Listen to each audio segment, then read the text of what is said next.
Blackstone Audiobooks presents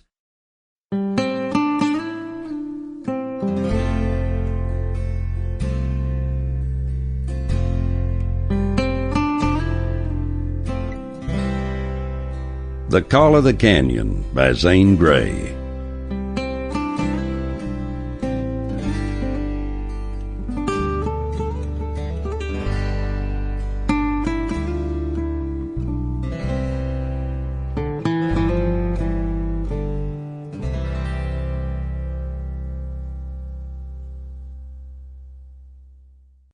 Chapter 1.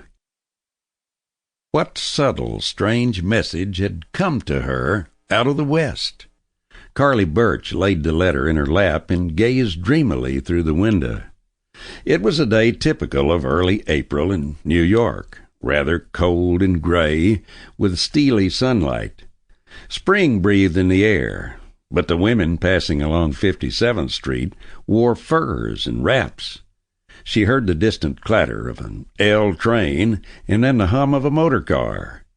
A hurdy-gurdy jarred into the interval of quiet. "Glenn has been gone over a year," she mused. 3 months over a year. And of all his strange letters, this seems the strangest yet.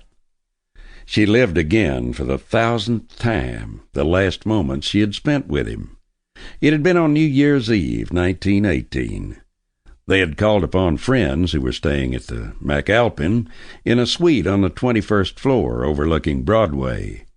And when the last quarter hour of that eventful and tragic year began slowly to pass with a low swell of whistles and bells, Carley's friends had discreetly left her alone with her lover at the open window to watch and hear the old year out, the new year in.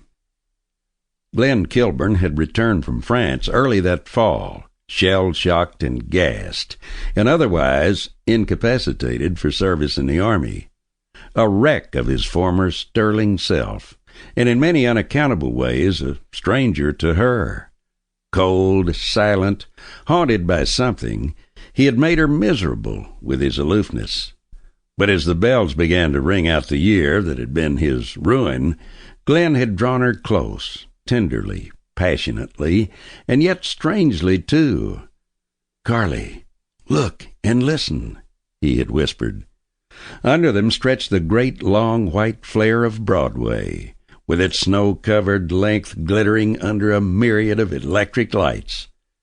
6th Avenue swerved away to the right, a less brilliant lane of blank. Sample complete. Ready to continue?